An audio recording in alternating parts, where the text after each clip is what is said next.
This is the X-Zone Broadcast Network, broadcasting worldwide on broadcast affiliates and satellite program providers, including CNN Broadcast Network, Sirius Satellite Network, Star Media, Good News Radio Network, Angel Broadcast Network, Wiki Broadcast Network, and WPBN TV. For more information on the X-Zone Broadcast Network, visit us at www.xzbn.net.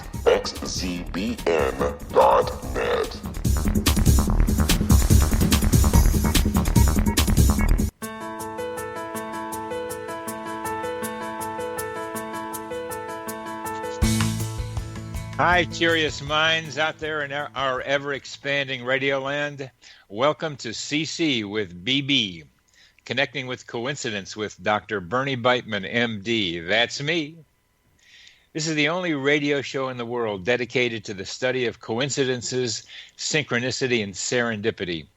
We are coming to you through the X-Zone Broadcast Network in Hamilton, Ontario, Canada, and broadcasting all over the world. What is the relationship between mind and brain? Does brain produce consciousness, or does the greater consciousness produce the brain? How do mind and brain interact with each other? I'm a psychiatrist. I study this question in my office. I help people with medications and psychotherapy. I work in both the mind and the brain. You need your mind to recognize a coincidence and your brain to talk about it. Synchronicity is spoken here. Remember, coincidences alert us to possible causal connections not recognized by modern science.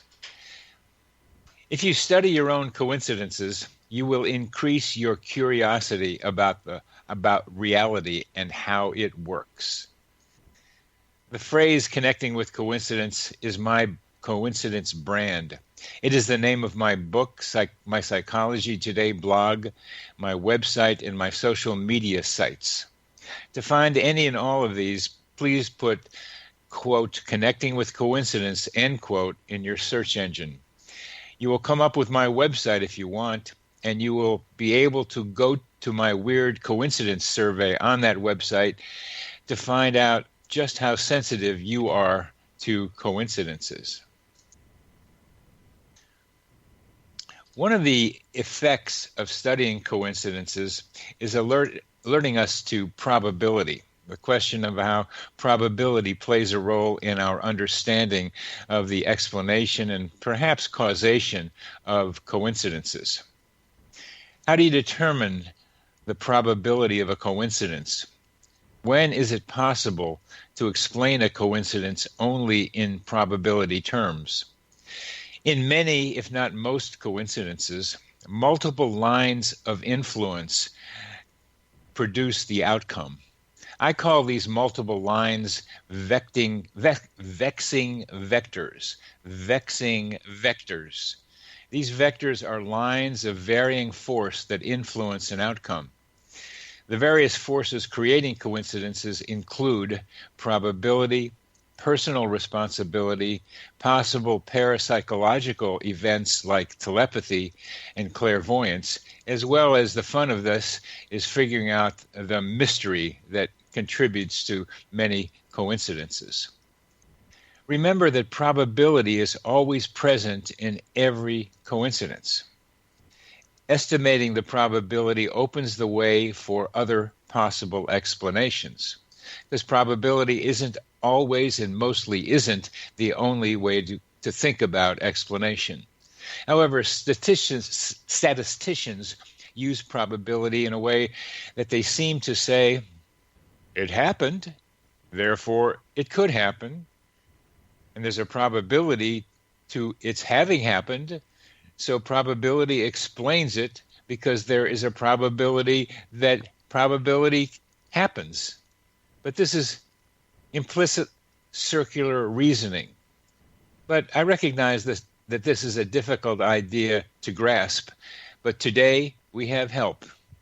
We have help from Gary Schwartz. Gary Schwartz knows a lot, and he knows a lot about statistics and probability. And he and I will discuss that question of probability and statistics in our next segment, or maybe even get into it in this one. Gary Schwartz is a professor of psychology, medicine, neurology, psychiatry, and surgery, wow, at the University of Arizona, and director of the Laboratory for Advances in Consciousness and Health. He is also corporate director of development of energy healing at Canyon Ranch. Remember, energy healing. He received his Ph.D. in psychology from Harvard in 1971 and was an assistant professor at Harvard for 5 years. He later served as professor of psychology and psychiatry at Yale, where he was director of the Yale Psychophysiology Center and co-director of the Yale Behavioral Medicine Clinic, before moving to Arizona in 1988. He has published more than 450 scientific papers, including 6 papers in the journal Science. He has co-edited 11 academic books. His science books for the general public include the Afterlife Experiments, the Energy Healing Experiments, a Nautilus, which was a Nautilus Gold winner in 2008, The Sacred Promise, An Atheist in Heaven, it's a great name, An Atheist in Heaven, and Super Synchronicity, which is his current book, 2017, and makes us really have to think about probability and cause, as we will get into in our next segment. In 2012, he won the Distinguished Contribution to the Science of Psychology Award from the Arizona Psychological Association for his research in energy psychology and spiritual psychology.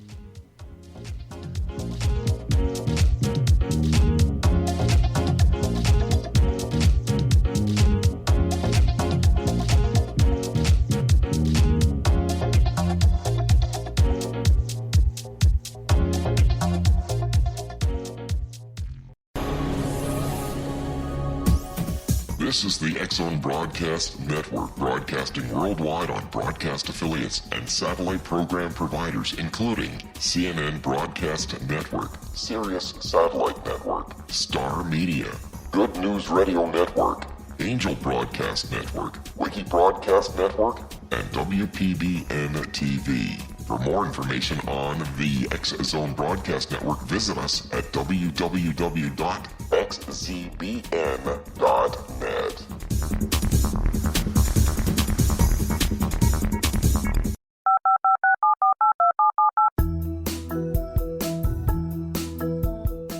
Did you know that when you're on the road with limited data or Wi-Fi, you can still listen to the X-Zone Radio Show with Rob McConnell, The Science of Magic with Gwilda Wiyaka, X-1, Dimension X, Space Patrol, and every minute of the X-Zone Broadcast Network by calling 213-401-0080, courtesy of Audio Now. No smartphone, app, or internet needed. It saves your data plan, and it's free if you have unlimited minutes. Call 213-401-0080 to listen on any phone, anytime, anywhere. Remember 213-401-0080 for the best of the paranormal, parapsychology, and sci-fi radio programming anywhere, 24/7, 365.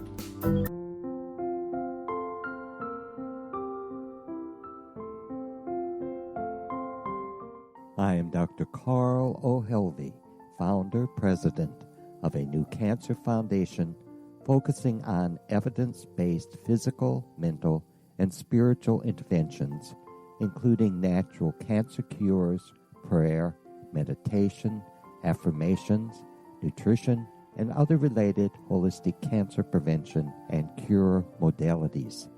These are used in cancer education, research, and financing care.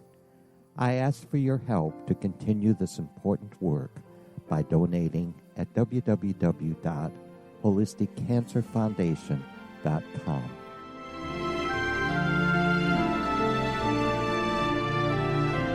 Hello, I'm Pete Marsh. With my daughter Justina, we will be presenting the new radio show, Too Good to Be True. If something seems too good to be true, it usually is. But with the help of Justina's amazing gifts, we're going to gain insight into questions that don't yet have complete answers.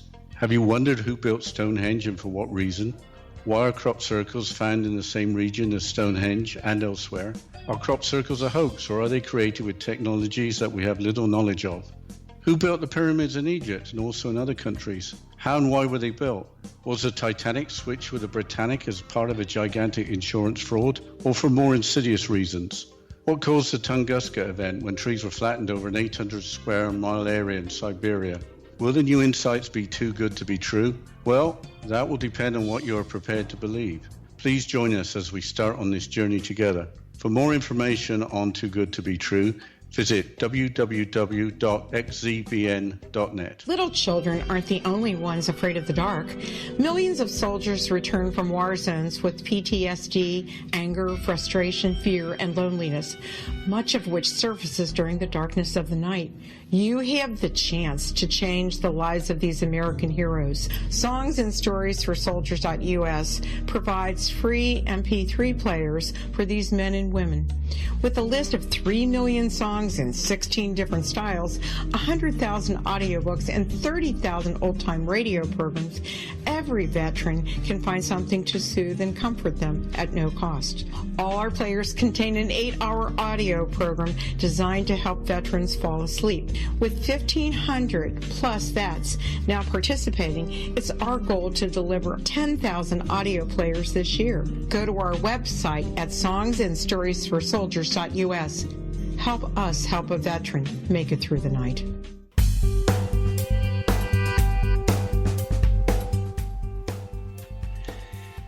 Gary Schwartz, welcome back to CC with BB. A pleasure to have you back on the show and focusing on one of your favorite subjects, probability. Thank you for having me. You know, there are not too many people who are actually interested in understanding probability and appreciating its profound significance for coincidence and synchronicity. Gary, I think that coincidence studies, as we get it out to the general public, will help people understand probability because they're going to want to understand how coincidences take place. So this is kind of a secondary intent, just as educators, to get the general public to learn more about probability. What a wonderful thought. Thank you for that. You're welcome. You're welcome. So let's begin to do a little discussion with me. I'm going to learn from you too, because your book and descriptions of probability and the outlandishly low numbers that you come up with your super synchronicities really draw one's attention to understanding probability. Because the basic principle that I want everybody to know is the lower the probability, the more you've got to figure out another explanation. That's correct. In fact, when you reach levels of improbability that are so extreme, you have to entertain the idea that, as Susie Smith, a dear colleague and friend of mine, used to say, it's too coincidental to be accidental. That was Yogi Berra. Actually, Yogi Berra, I think, said it slightly differently. I think he said, it's too coincidental to be a coincidence. Oh, that's better. I like that better. But it's the same idea.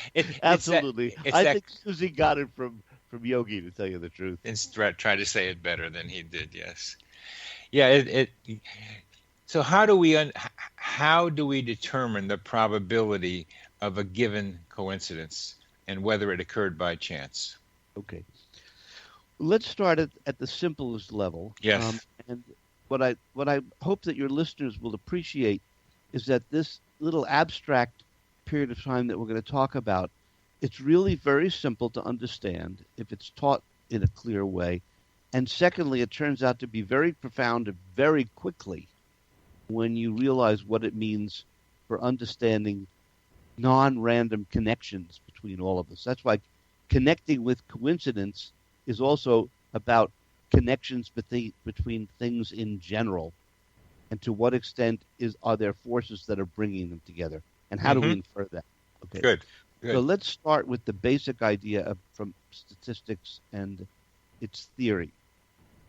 The basic idea of probability theory is to estimate the probability of something occurring by chance. Now, what do we mean by chance?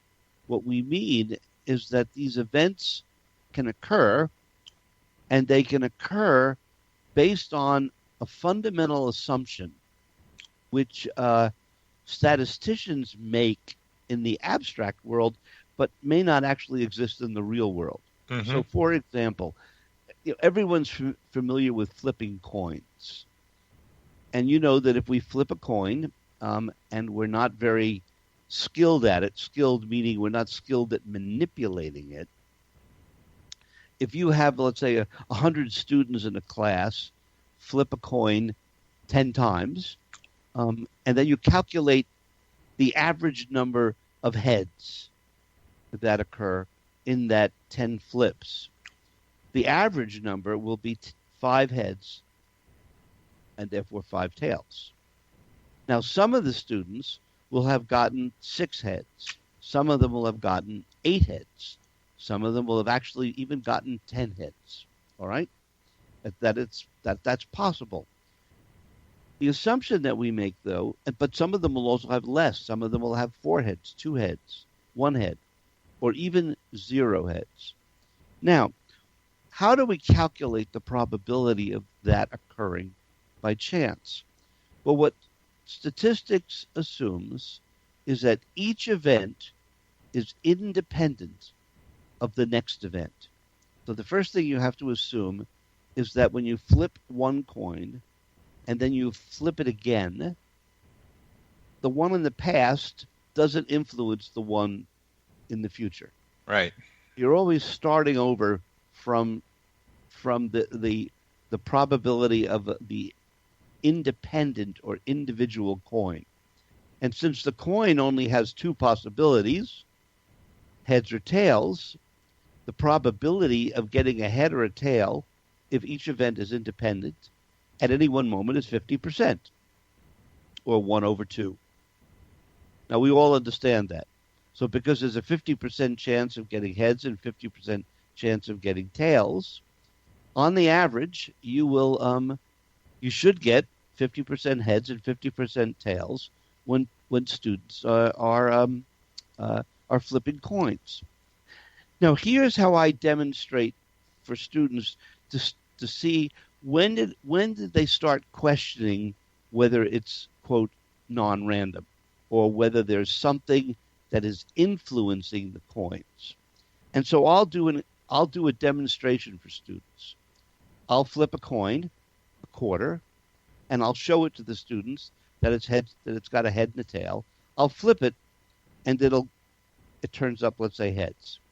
And then I flip it again, and it turns out to be heads. Then I flip it again, and it turns out to be heads. Then I flip it again, and it turns out to be heads. And you start looking to see when the students start beginning to question what's going on. Then I flip it again, and I get heads. And every now and again, what I do is I show the student my hand, and they see that the coin is a heads. All right? And I keep doing this. And then I look and I say, it's heads. Then I flip it again, and I say, what? It's heads again. I show them the coin. I flip it again. We get heads. At some point, there are too many heads. When there are too many heads, people start wondering, wait a second, it's supposed to be 5 out of 10.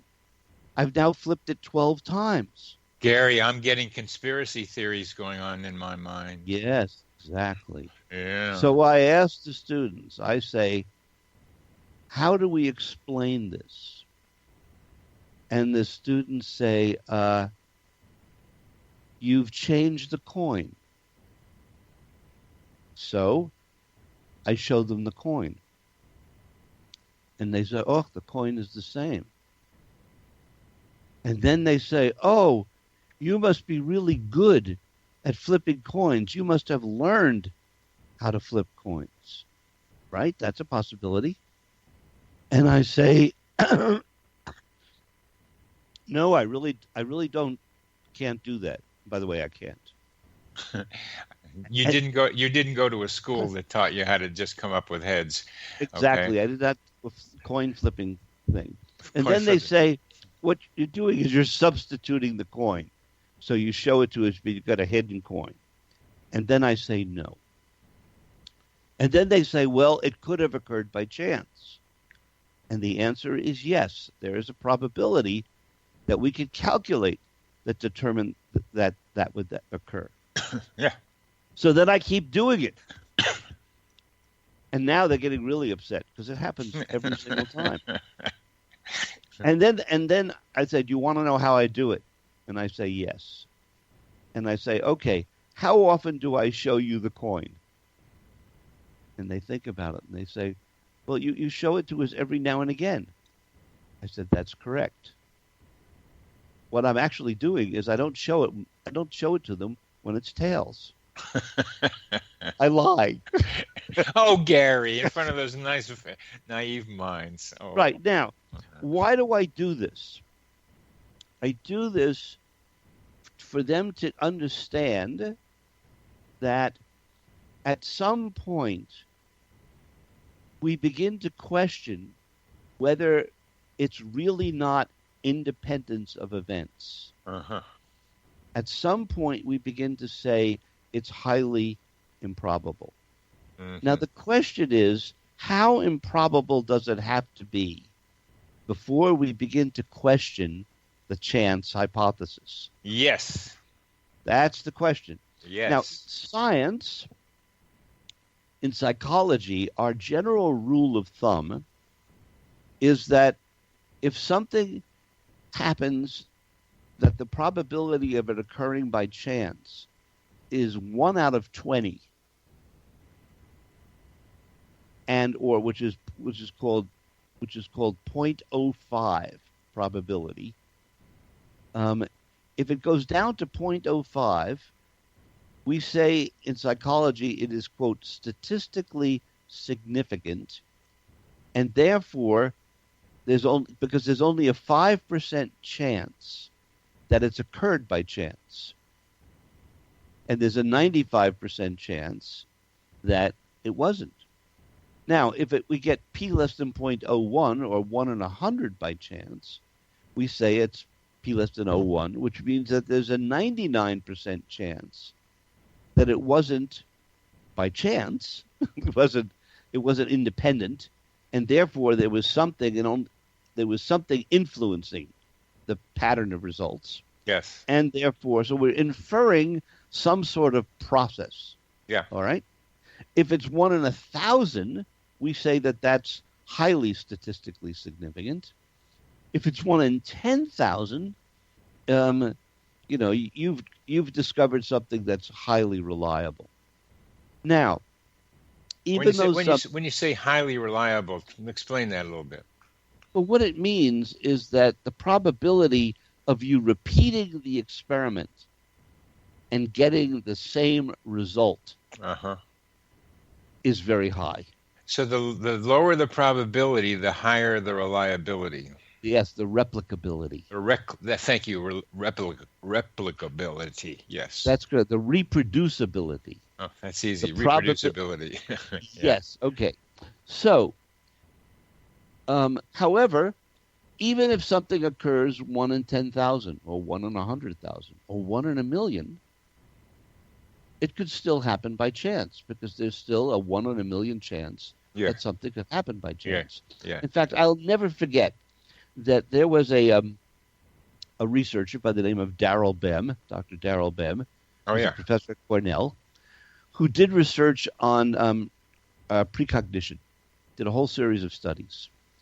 And they were all very carefully conducted. He also did research on telepathy. And I'll tell you the telepathy story because that one's more interesting. Because that's the one that... We got about 40 seconds, so We'll save it. When we come back, we'll talk about what would it mean if something were to happen only 1 in 10 million, for example. Yeah. And what would the skeptics say? What would the skeptic say if it happened in 1 in 10 million? A skeptic being someone, and in the way you're talking about it, wants to be able to suggest that it's random. Exactly. Or they'll actually use the word coincidence, because people often equate the word coincidence equaling chance. Yeah. They'll say it's just a coincidence meaning it just could have happened by chance. Yeah, just or mere.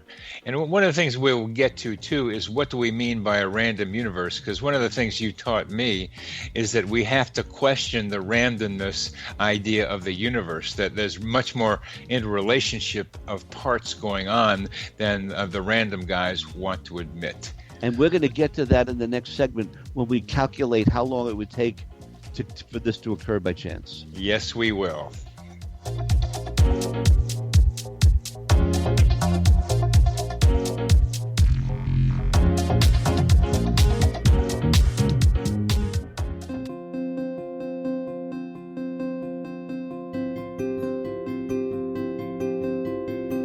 Dreams are our personal gateways into infinite wisdom. Don't miss shamanic counselor and indigenously trained dream decoder Sandra Corcoran's inspiring book, Shamanic Awakening Between the Dark and the Daylight.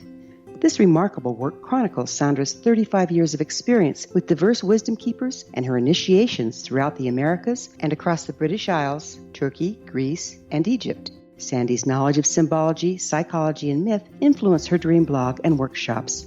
Sandy offers private tarot readings, international journeys, a meditative CD, as well as her book, Shamanic Awakening, to encourage you as you navigate this earth walk, creating a deeper connection to yourself and all that is. Find this and more at Sandy's website, starwalkervisions.com.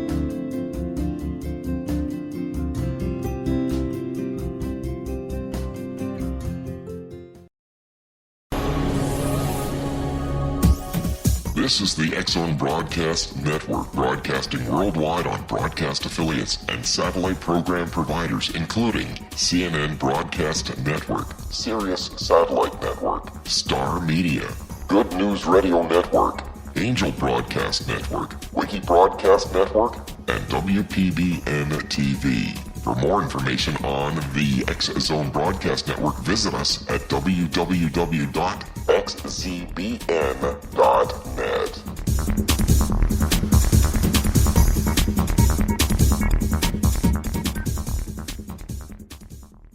How would you like to be able to read other people's minds? Well, the next best thing is here. When you know how to read a person's name, you know how the person thinks, feels, and behaves. Each letter in our name holds a key to unlock our true essence. Our name contains both our gifts and challenges in this lifetime. Neurology science discovers personality secrets hidden in the placement of the letters of our names, including the first and last impression people remember about us. Sharon shows us how to interpret the arrangement of letters as outlined in her book, Know the Name, Know the Person. Sharon Lynn Wyeth created Neurology science after 18 years of research and testing her theories, and has supported thousands of people around the world in understanding themselves and others better. You'll enjoy Sharon's unique teachings as she shares her system to learn the gifts behind your given birth name. Even if you don't like your birth name, there are jewels in this book. If you're thinking of changing your name, ready to name your child, or wanting to get along better with others, this is the book for you. If you'd like to improve your relationships and change your life for the better, get the book today, Know the Name, Know the Person, or visit www.knowthename.com. That's www.knowthename.com.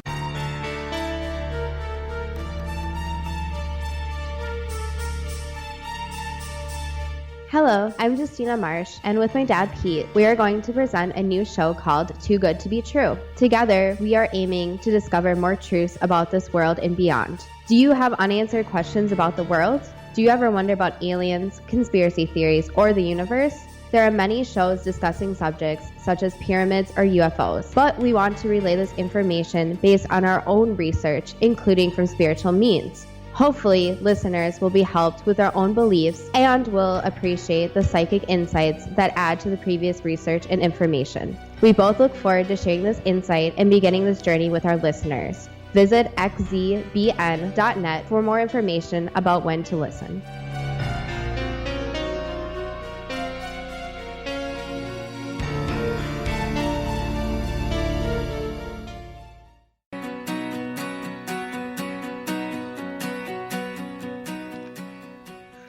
Welcome back to CC with BB, Connecting with Coincidence with Dr. Bernie Beitman, MD, talking with Dr. Gary Schwartz about statistics and probability and trying to have us all understand what a low probability event means in a study of coincidences. Go ahead, Gary.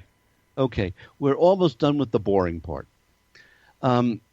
So let's get back to something that has 1 in a million by chance or 1 in 10 million by chance. There was a psychologist we were talking about before, Dr. Darrell Bem, and he published a paper in Psychological Review on a whole series of experiments involving telepathy, which is a paranormal phenomena.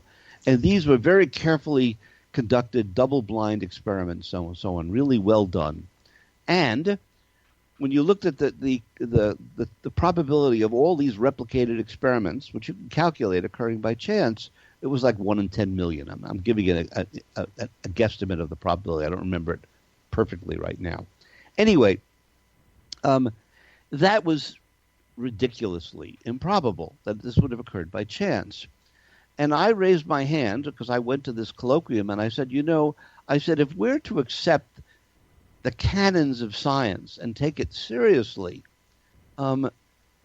we have to entertain the hypothesis that this is not a random event, that this really must be a real phenomena because it is so replicable because it's so reproducible and because it's so improbable about occurring by chance. Well, afterwards, I was walking out with the then head of the Department of Psychology, who was very skeptical. And I asked him, I said, what do you think of all of these data? How, look at how well it controlled these experiments were. And he said, Gary said, you're absolutely right. By the standards of science, this research is really sophisticated. I can't find any flaws in the experiment. But I don't believe it anyway. But I don't believe it. And you know why he said that? He said, just remember, Gary, even though it was 1 in 10 million, it still could have happened by chance. I love those guys. I mean, that's what they do. To me, it's if you can stick a probability on it, which you can for almost all of these things, then you can explain it by chance, even if it's a real low probability. Right. So that reasoning makes me nuts, but I'm glad I figured it out. Right. So now that we understand what their argument is, here's the part that they've left out. And that is, how do these probabilities relate to the real world where things take time to occur? So, for example, and I give an example in the book of trying to calculate the probability of a coincidence. And that book is Super Synchronicity that just came out recently. Super Synchronicities. And Gary is the master of serial coincidences, and that's what a lot of his stories are about. So please continue. Thank you. But I'm going to take not a super synchronicity. I'm going to take what I call a type 1 synchronicity, which is a coincidence of a pair of events, a real phenomena. So let's take a real life phenomena. There was I was having a meal with a couple, and they told me this phenomenal coincidence where they were in New York City and they were in Central Park, and they were thinking about holding a meeting. They were going to hold a conference, and that they wanted to invite someone. His name was actually Dr. Paul Pearsall, now deceased, to speak at this meeting, but they didn't have his contact information. But they decided that they wanted to invite him. So they had this moment. They're in Central Park. They decide that they want to invite him. Now they know who he is and they've met him, but they didn't know how to contact him. All right, dear. Excuse me. All right, dear listeners, see if you can guess the outcome of this story. Think about it. Think about what's going to happen. Did the professor just happen to walk by the bench they were sitting, or what else? Yes. And what happens at that moment, who do they bump into? Whoa. In Central Park. Now remember, these people live in Hawaii. Who do they bump into at that moment but Paul Pearsall and his wife Celeste? Who happened to be taking a stroll in the park. We happen to be taking the skull in the process. Now, the question is, how do we calculate the probability of that occurring by chance? Okay? And so what I did in the book was, and this is the part that I do take a little bit of cleverness for, and that is that if we make believe for a moment, we estimate that maybe there are 100 million couples, married couples in the world. By the way, there are many more than 100 million. But let's be conservative. And we say that there's 100 million couples in the world.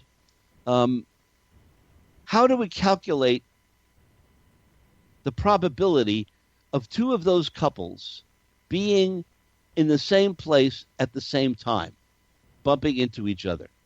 And what I would like you to do is read this so that the audience can hear it the way it was written in the book. It'll only take me a second, all right? But you'll get it. So how long would it take for one couple, remember 1 out of 100 million, to beat another couple that's 1 out of 100 million? Once they have specified that other couple, and that's the trick in this. Yes. They could meet any other 100 million of the couple, but once you start specifying the person that you want to run into, you very much lower the probability when that happens. Right, because you got one couple. There's only one Paul, Pietro, and Celeste out of 100 million, and there's also only one couple who were inviting him. Yes. You multiply 100 million times 100 million, and that makes a huge number.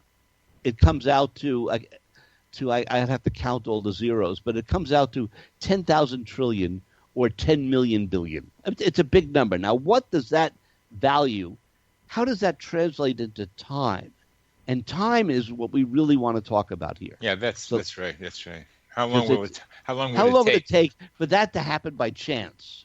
Yeah. So I say, how long would it take for a specific couple A, who are talking about a specific couple B, to be walking along and notice couple B, and then say something like, wow, could that be couple B? Amazing, that's them.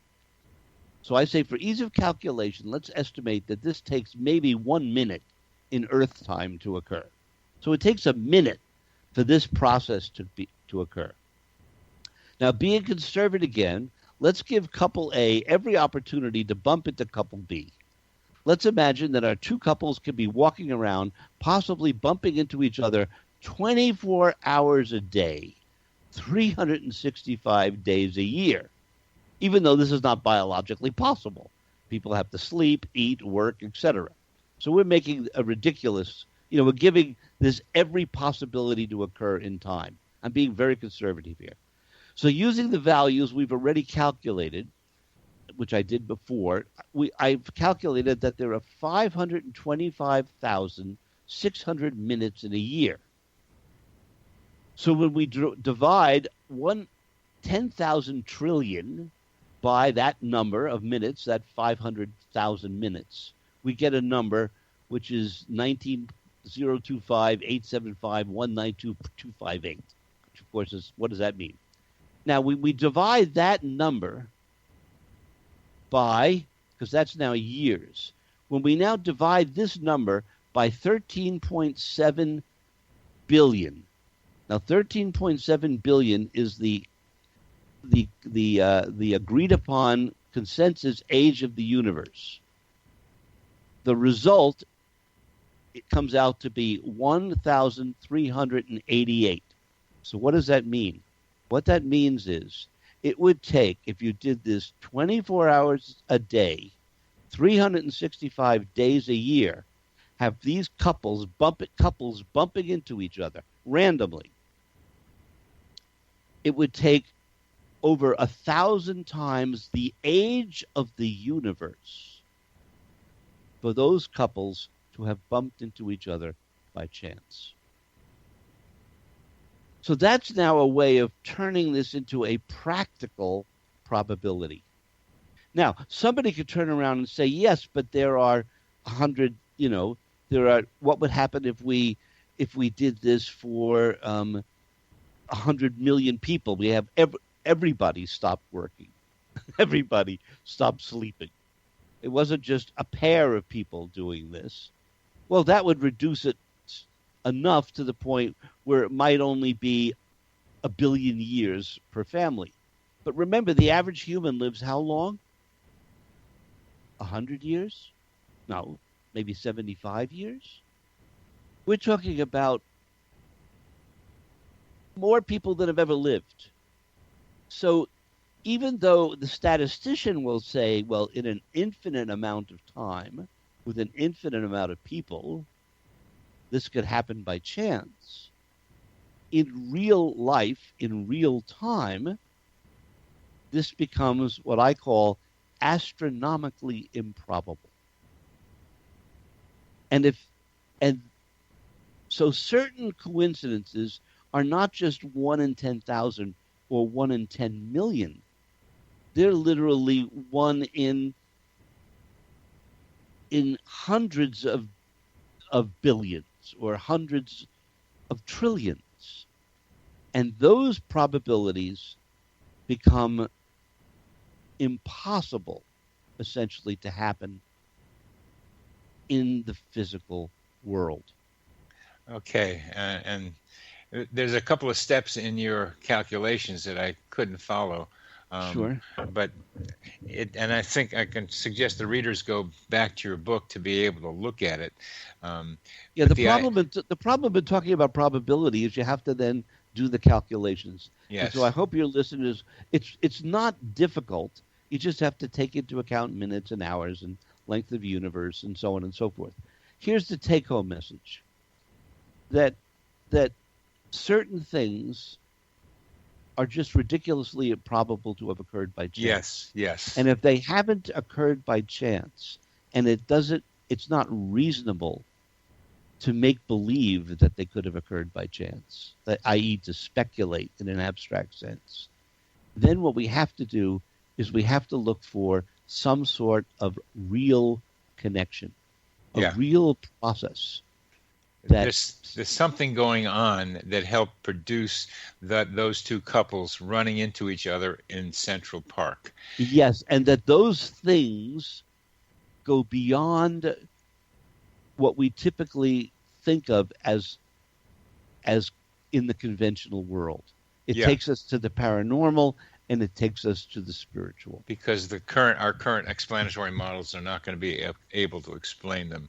And so we have to go further. And this is such an important point, Gary, that even if people just get an intuitive sense of the low probability, that alerts them to have to be thinking about this particular coincidence as having some other explanation other than simple probability. And this way, probability becomes incorporated into our understanding of coincidences. Yes, in fact, we're finished with this segment, and we'll continue with the value of probability in coincidence studies.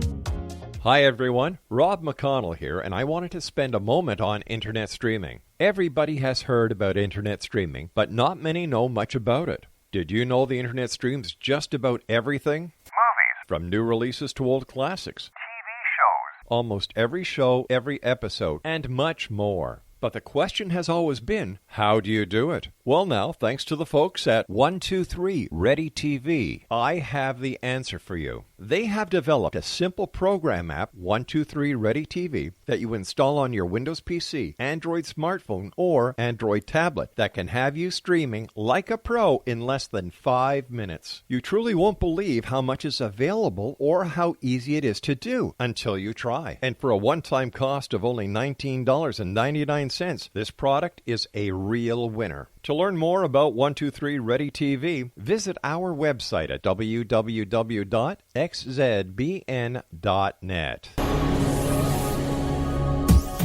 This is the X-Zone Broadcast Network, broadcasting worldwide on broadcast affiliates and satellite program providers, including CNN Broadcast Network, Sirius Satellite Network, Star Media, Good News Radio Network, Angel Broadcast Network, Wiki Broadcast Network, and WPBN TV. For more information on the X-Zone Broadcast Network, visit us at www.xzbn.net.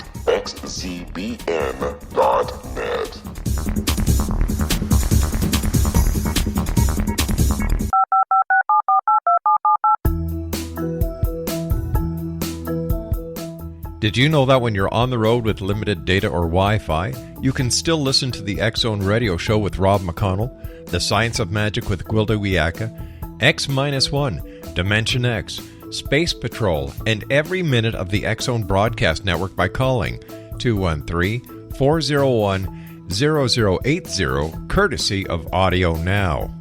No smartphone, app, or internet needed. It saves your data plan, and it's free if you have unlimited minutes. Call 213-401-0080 to listen on any phone, anytime, anywhere. Remember 213-401-0080 for the best of the paranormal, parapsychology, and sci-fi radio programming anywhere, 24/7, 365.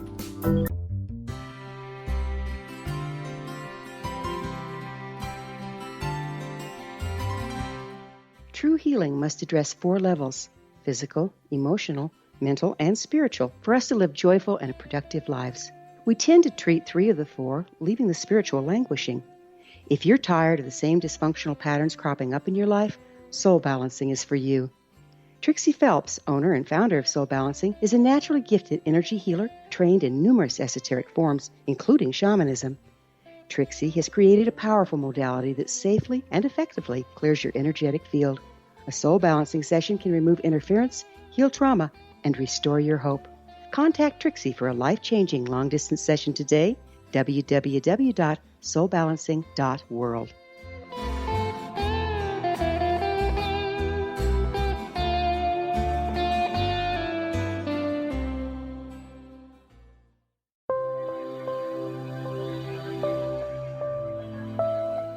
There's a legend shared by many indigenous cultures of a time when the nations were cast to the 4 corners of the world. Each nation was given a body of sacred knowledge that held a different portion of the truth to preserve. True reality could not be known until all the nations reunited, combining the information. If a single one was missing, the world could not be reborn and darkness would prevail. The Science of Magic Radio is dedicated to reuniting the sacred knowledge. With the understanding, none of us has all the answers, but together we can open new perceptions and possibilities. Through our combined vision, the world can be reborn into a place where darkness no longer prevails. Join me, Gwilda Wiyaka, and the Science of Magic daily on the X-Zone Broadcast Network, xzbn.net, or visit us at thescienceofmagic.net.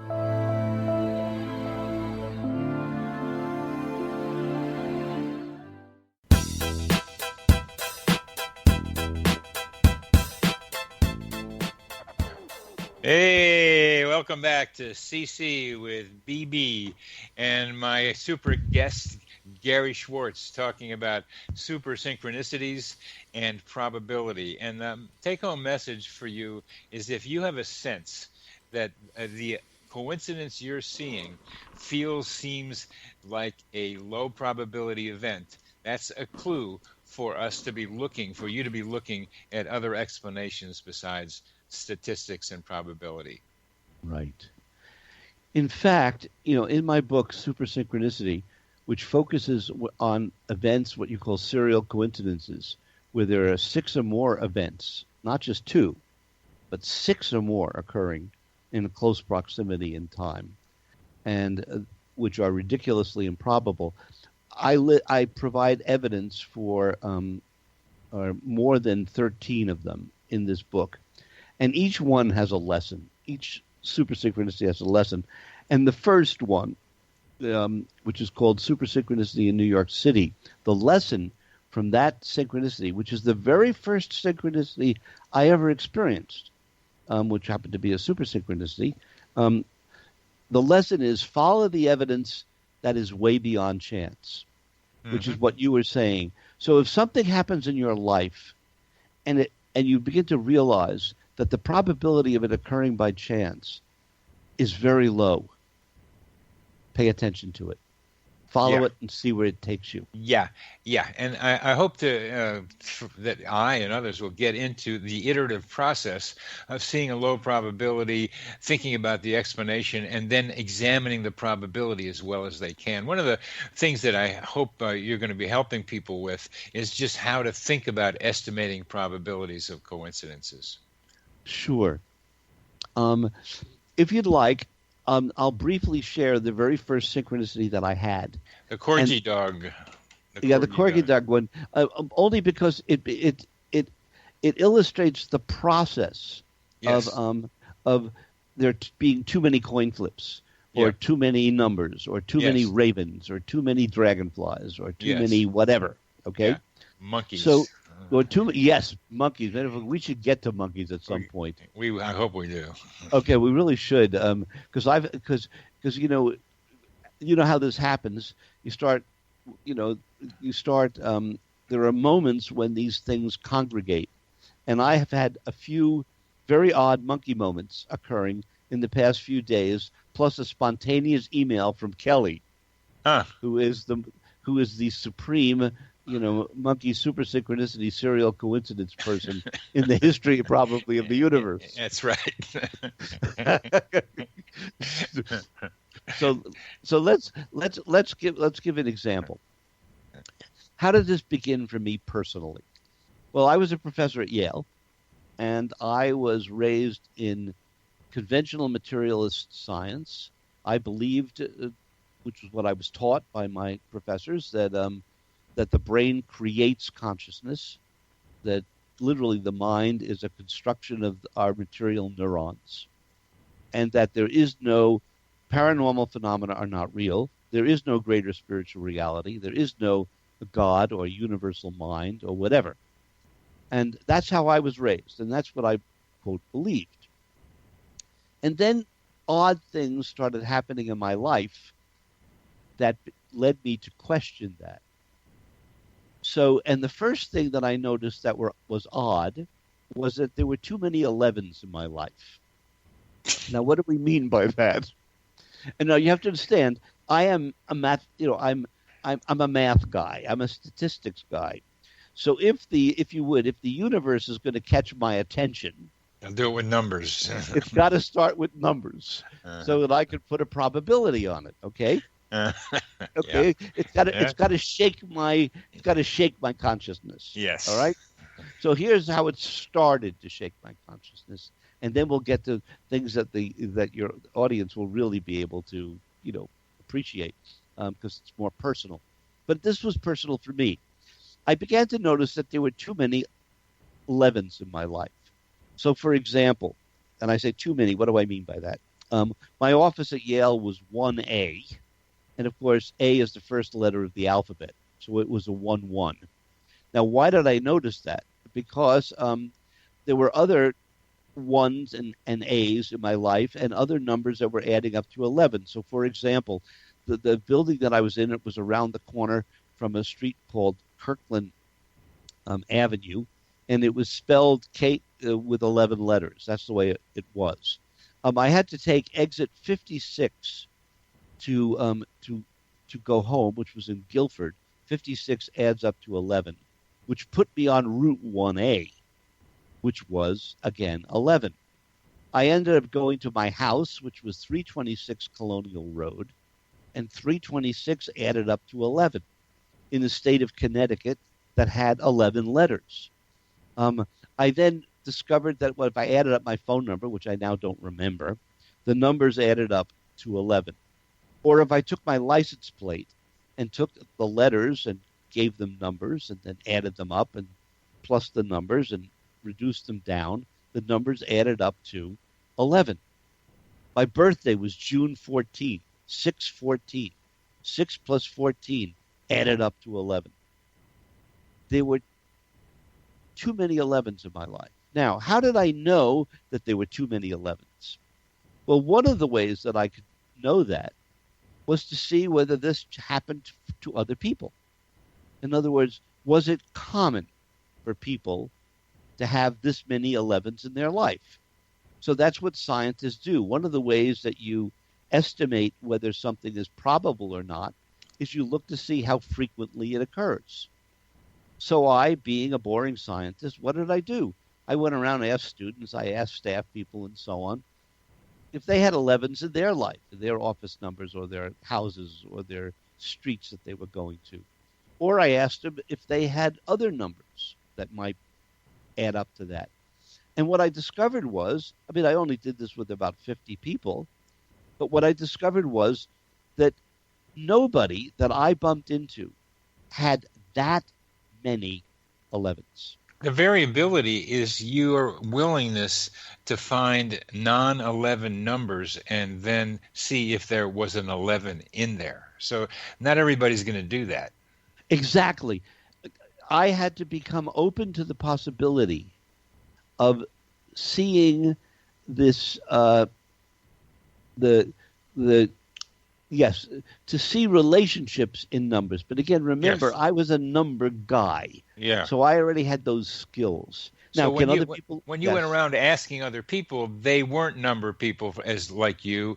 And Exactly. didn't So I necessarily had have- to teach them. I had to Yeah. teach them and Yes. say, okay, well, we Yes. add the numbers down, or we take. In other words, Yeah. I taught them the rules Yes. that I was applying, Yes. and you did it for them, so they could see how I did it. We got about 3 minutes left, so I want to make sure we do this great discussion. Okay, so I wanted to learn. I couldn't make any sense of this. And then other weird things happened in my life. Somebody, we'll do this very quickly, suggested that independently of all these numbers, that there was a religious tradition called the Kabbalah, which I thought was the Kabbalah, and that I should read about this because things that I did was related to this.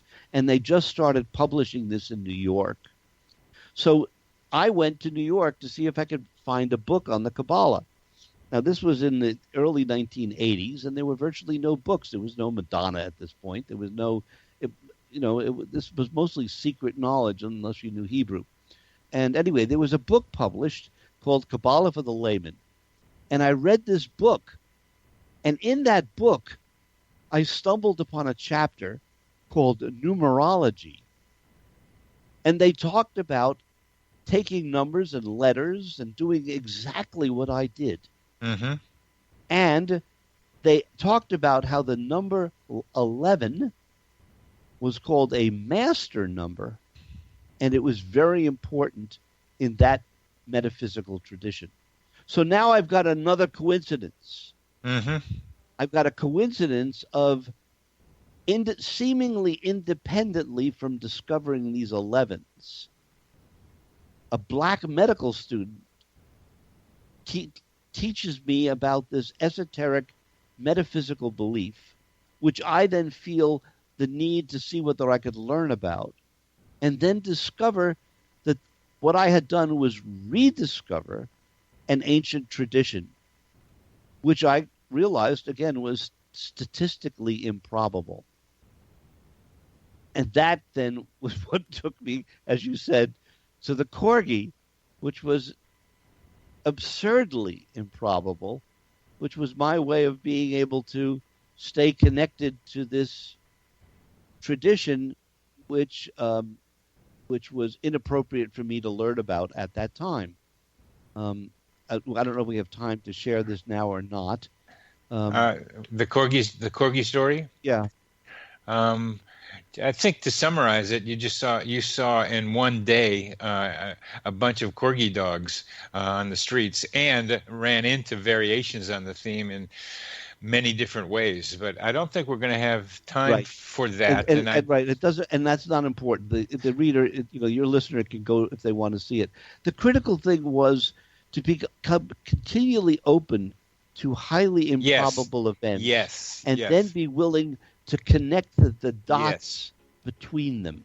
What you are illustrating for our audience is how certain events involving coincidences can then blow your mind open enough to start looking at them. and you were curious enough anyway, but this made you have to say the low probability of the 11s and then the corgi dogs following and the many others afterwards. There's something more going on. And Gary, we're going to have to talk about that, what that something is, some other time. But we're leading up to it, and thank you very, very much for being back on the program Connecting with Coincidence. Thank you very much.